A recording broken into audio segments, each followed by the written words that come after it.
Selamat pagi, Bapak dosen. Perkenalkan, nama saya Delce Maria Mata Dorego, program studi sosiologi kelas 2A. Di sini saya akan berbicara tentang biografi dari ahli sosiologi klasik yang bernama Auguste Comte.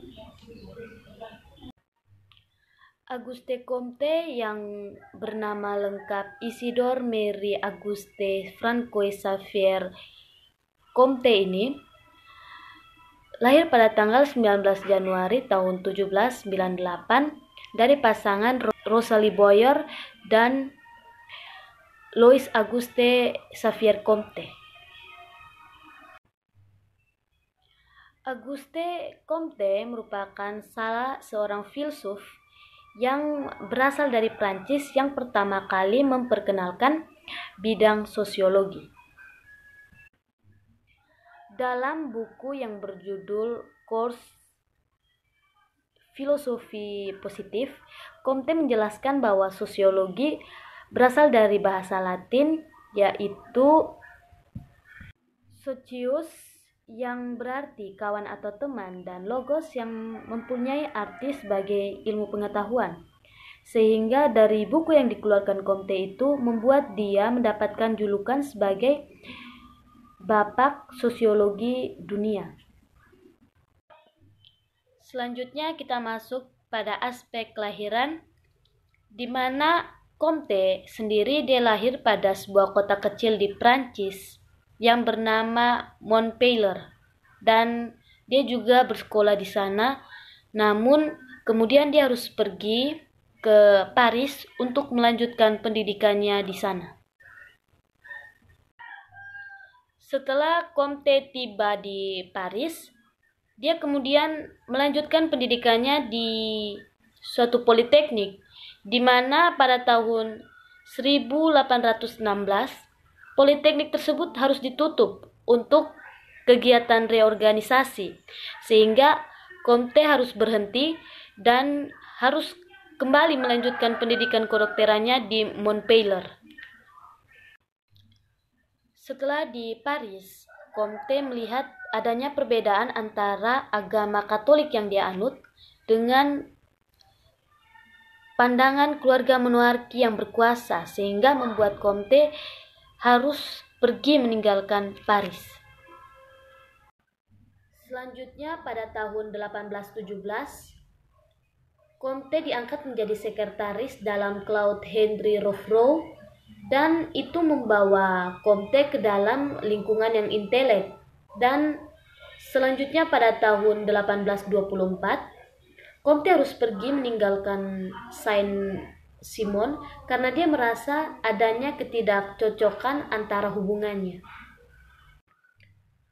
Setelah Comte keluar dari Saint-Simon, dia kemudian melakukan penelitian tentang filosofi positivisme, di mana penelitian tersebut gagal sehingga dia tidak mendapat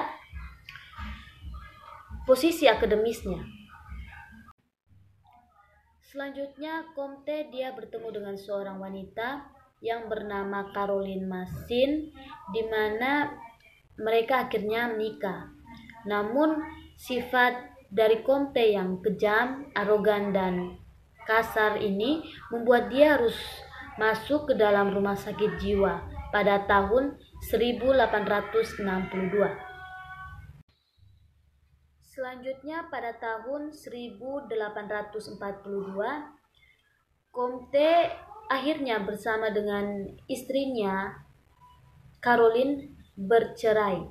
Namun pada tahun 1844, Comte kembali menjalin kasih bersama seorang wanita yang bernama Clotilde Faux.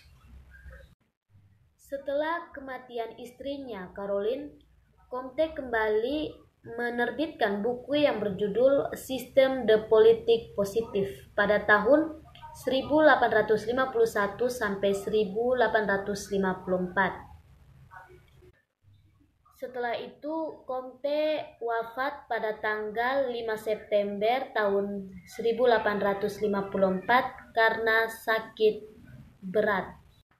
Selanjutnya kita masuk dalam karya besar milik Auguste Comte, di mana karya besar milik Auguste Comte ini terdapat dalam sebuah buku yang berjudul Cours de Philosophie Positive, di mana dalam buku ini dia menerangkan bahwa pendekatan-pendekatan umum untuk mempelajari masyarakat harus melalui urutan-urutan tertentu sehingga dia bisa sampai kepada tahap akhir di mana yang dinamakan dengan tahap alamiah. Menurut Auguste Comte, kekacauan intelektual merupakan penyebab dari kekacauan. Kekacauan berasal dari sistem-sistem ide yang lebih awal yang masih berlangsung sampai pada zaman yang alamiah ini. Demikian hasil yang bisa saya sampaikan. Saya Delce Maria Mata Dorego, NIM 21030027, mengucapkan terima kasih.